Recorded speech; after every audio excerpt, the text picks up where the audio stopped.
Orang gila itu bebas. Dia mau ngapain aja bebas. Mau sholat, mau nggak sholat. Di akhirat, makanya orang gila itu ada yang bilang ke surga, ada yang bilang ke neraka. Ya, gimana orang gila nanti di akhirat? Istilah ulama. Tapi ada yang bilang nanti diukurnya itu dari mulai sebelum gila. Ya, kalau dari sebelum gila sampai waktu gila, ternyata banyakkan pahalanya, masuk ke mana? Surga. Tapi kalau banyakkan dosanya masuk ke mana? Tapi ada yang bilang jadi orang gila itu tengah-tengah nanti tempatnya. Ke neraka enggak, ke surga juga. Jadi dia mah tengah-tengah. Bermain. Di flight. Makanya orang gila itu makin banyak nikmat, makin banyak tanggung jawab kita ya. Antum, saya alhamdulillah kasih akal, ada komitmennya, harus ibadah. Nah sekarang akal punya, tapi meriang badan sakit, itu kurang lagi kewajibannya. Puasa nggak wajib, ya. Sholat tetap wajib, cuman caranya lebih gampang, nggak usah diri, nggak ke masjid pun nggak apa-apa. Ya. Udah, ya. Wassalawatul masnunatu, dan sholat-sholat yang disunnahkan. Wassalawatul masnunatu, dan sholat-sholat yang disunnahkan. Ini sholat sunnah di sini, sholat sunnah yang sunnah dilaksanakan dengan berjamaah. Dan sholat-sholat yang disunnahkan, khamsun ada 5. Khamsun ada 5.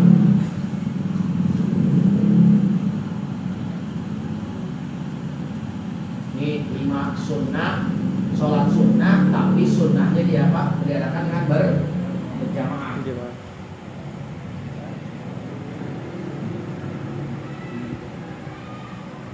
Al-Ida ini pertama dan kedua, ini ada 2 langsung sekaligus. Ya, pertama dan kedua sholat apa? Hari Idul Adha dan Idul Fitri. Idul Adha, Idul Fitri. Ini 2 sholat yang dilaksanakan secara berjamaah. Sholat Idul Adha, Idul Fitri. Antum sholat Idul Adha, Idul Fitri sendirian boleh nggak? Boleh nggak? Boleh. Ya, ada yang nanya ke saya waktu kemarin kan PKB itu. Gimana itu sholat Idul Adhanya? Sholat Idul Adha itu nggak harus berjamaah, afdolnya berjamaah. Di rumah sendiri boleh. Nih, antum di masjid nggak ngadain misalkan, di rumah sendiri. Cuman kata ulama kalau sholat sendiri jangan pakai khutbah. Ya, nggak perlu pakai khutbah, nggak perlu pakai kotak amal yang di apa di. Jadi ngecek sholat sendiri. Jadi jangan ada alasan nggak ada di masjid ini nggak sholat, sayang sekali. Pahalanya sangat besar. Sholat Idul Adha, Idul Fitri itu ciri Islam. Benar-benar ciri, ibarat kuburan itu ciri kata ulama. Kalau orang Idul Fitri aja nggak sholat, bisa dipastikan mungkin jangan-jangan dia bukan apa? Bukan Islam. Makanya semedul-medulnya orang, semalas-malasnya orang Idul Fitri mah walaupun dia belum sholat subuh kadang-kadang. Jadi merasa lebih afdol Idul Fitri daripada salat subuh. Subuh itu belum. Karena ini bukan cerita bohong, bisa diseret orangnya di sini, ya. Ada bahkan orangnya, ya. Bukan di sini tapi ya. Di sini, ya. Udah merasa bete ya. Ya. Jadi sholat subuh enggak, Idul Fitri jadi dia merasa kalau nggak Idul Fitri itu rugi. Makanya kata ulama, Idul Fitri itu ciri Islam. Kalau kita pengen tahu jumlah umat Islam di dalam sebuah kampung, pasti Idul Fitri keluar semua ya. Yang rongsokan itu keluar semua itu mau nggak? Cuci gudang. Nggak bisa keluar semua, nggak ada yang keluar kecuali sakit. Makanya kalau ada Idul Fitri aja nggak keluar, nggak sholat, Udah. ini bisa ditanyakan Islamnya. Patut kita tanyakan, kadang-kadang bukan Islam. Ya. Atau dia hanya Islamnya itu hanya pura-pura. Nah, bisa jadi. Nah, juga bidalik ya, kalau Idul Fitri saya sudah tidak hadir, parah. Ya, udah parah banget itu. Mati rasa. Kemudian wal kusufani, ini dua sekaligus dua. Wal kusufani, gerhana matahari dan gerhana bulan. Wal kusufani, gerhana matahari dan gerhana bulan. Ya. Pernah sholat gerhana di sini? Nah, Gerhana matahari, gerhana bulan. Kemudian wal istisqa'u, dan sholat istisqa. Apa istisqa? Sholat minta hujan. Nih pas sekarang nih, kalau istisqa nih ya, biar banjir sekalian. Ya. Sholat istisqa.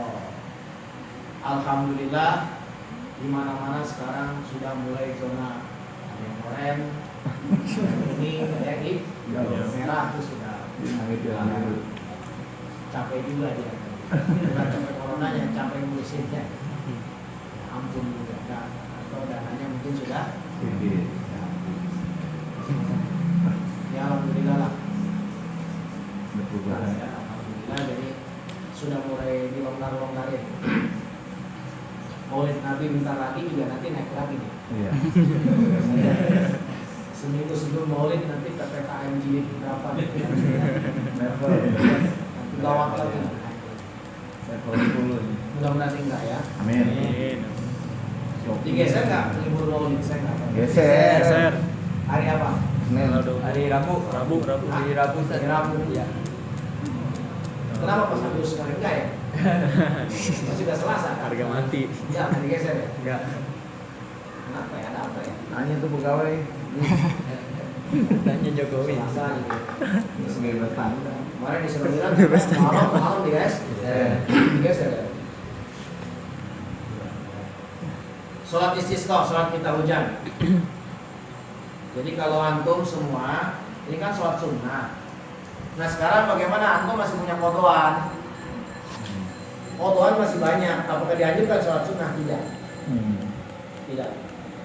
Jadi nggak perlu antum sholat sunnah segala. Kalau kodoan masih banyak, Ya. kodo saja sudah. Kodo aja udah. Yang lain pada sholat sunnah. Idul Fitri hadir, tidak ada masalah. Hadir, andaikan mau sholat tidak ada masalah ya. Cuman kalau bisa fokus melunasin hutang kodo. Jangan sampai kodo dilupakan, sholat sunnah ditingkatin, sholat tahajud, sholat duha, kodo kagak dilaksanakan. Kayak gini nih, punya hutang kagak dibayar-bayar, malah milih sodako, ke masjid lah, santunan yatim lah, amal jariah, hutang kagak dibayar-bayar, itu salah itu. Ya. Lebih gede pahala bayar hutang daripada bangun masjid. Nyatur masih ke masjid 10 juta. Hutang sama tetangga udah 5 tahun kagak dibayar. Itu salah apa? Jadi hutang itu duluin, bayar hutang dulu baru sedekah sunnah. Bahkan dosa. Ya. Kalau sedekah itu sunnah, kalau bayar hutang sama. Idul Fitri sunnah, Idul Adha sunnah, gerhana matahari sunnah, istisqa sunnah, sholat qada wajib. Qada dulu beresin. Ya, jangan. Cuman ya artinya nggak ada masalah sih andaikan mau sholat sunnah juga. Cuman jangan sampai gara-gara sholat sunnah qadaan ditinggal. Sedikit lagi wasunnatu tabi'atu lil faraidi, dan sunnah-sunnah yang mengikuti sholat fardu, dan sunnah dan sholat sunnah yang mengikuti sholat fardu, dan sholat sunnah yang mengikuti sholat fardu,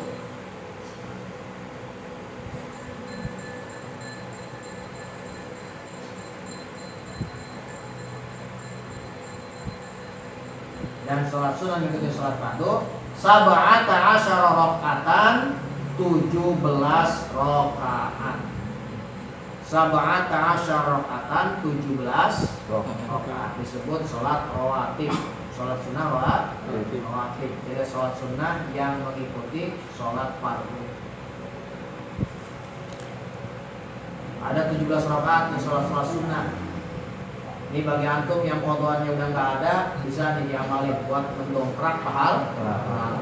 Pertama rakaat al-fajri, 2 rakaat sholat fajar. 2 rakaat sholat fajar. Tahu berapa sholat fajar? Sholat qobliyah subuh. Tapi jangan pakai qobliyah niatnya. Usolli sunnata subhi rak'ataini mustaqbilal qiblati lillahi ta'ala Allahu akbar. Enggak perlu pakai qobliyah. Kan kalau zuhur kan qobliyah. Usolli sunnata subhi rak'ataini qobliyatan. Kalau sholat sunnah subuh jangan pakai qobliyah. Kenapa enggak pakai qobliyah? Karena enggak ada ba'diyah. Ini pahalanya kata Nabi, khairul minad dunya wa ma fiha. Lebih besar, lebih bagus daripada dunia seisinya. Makanya Nabi seumur-umur gak pernah ninggalin sholat sunnah fajar. Bagi Nabi wajib sholat sunnah fajar ya. Makanya bagi Nabi sholat sunnah fajar wajib. Bagi kita umatnya sunnah. Makanya ini sesuatu yang di Nabi wajib, di kita sunnah. Berarti gede banget pahalanya.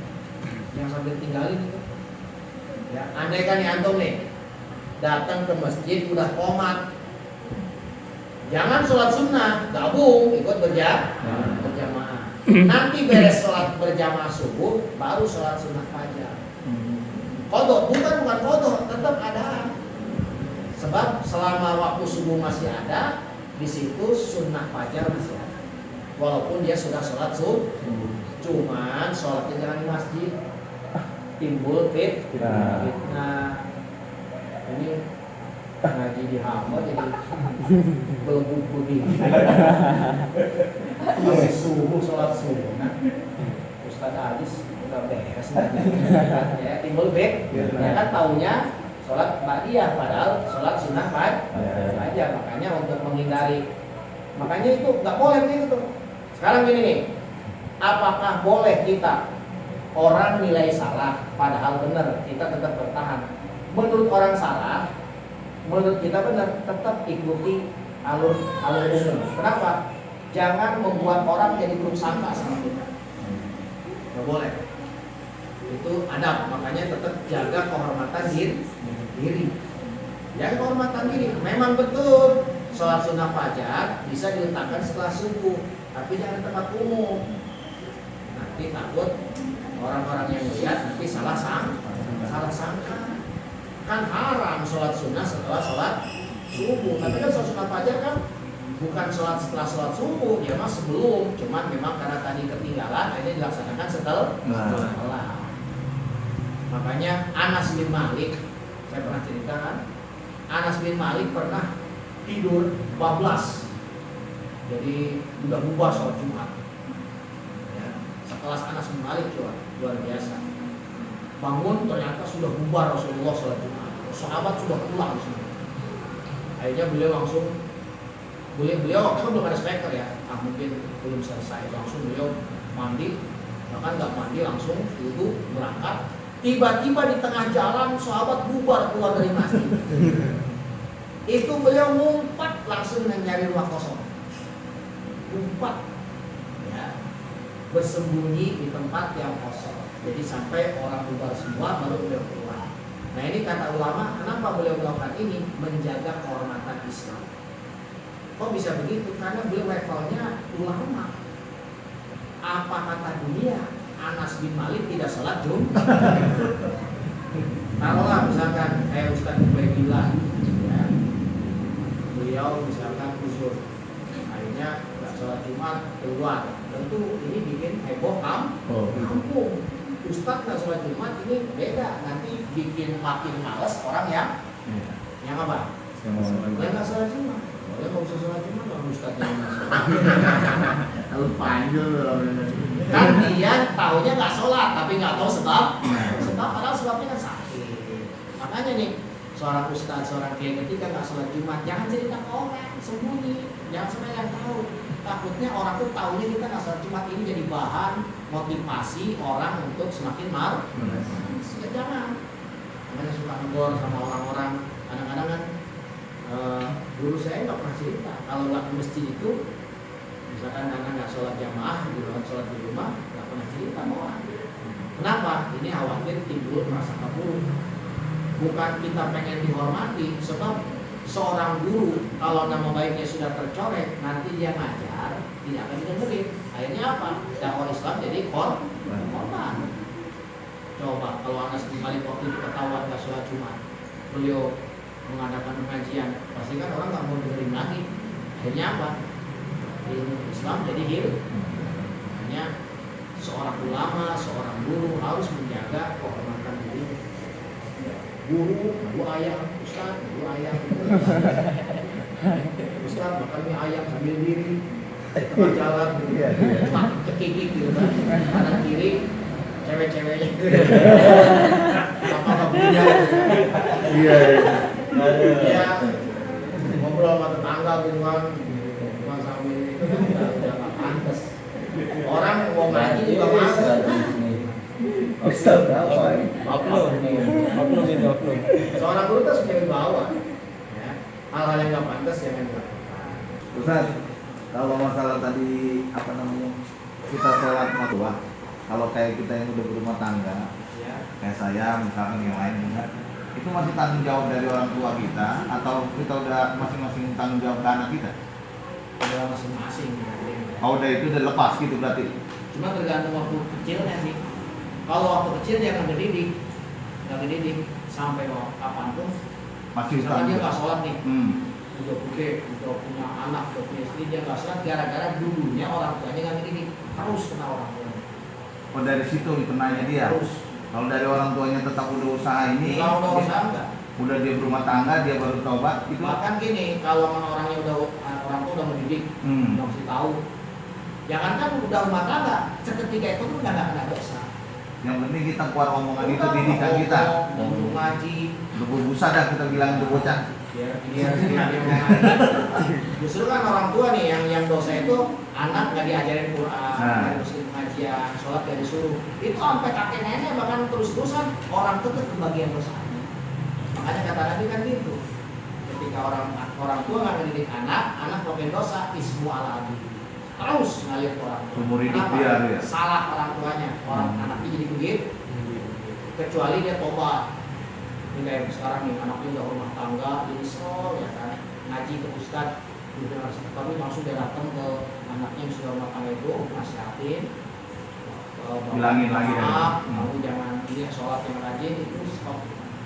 Putus dah tuh orangnya. Ya, jadi dia sudah dia minta maaf tapi tetap dia sama anaknya, maafin bapak dulu nggak pernah nyuruh kamu sholat, ya. Nggak maksud kamu ke pengaji, Iya. ya sekarang kamu ngaji, sholat, ya ikuti pengajian tuh, ya bapak nggak mau kena dosa terus, itu udah di situ bebas, Udah putus atas maafnya dia itu. karena dia orang tuanya sudah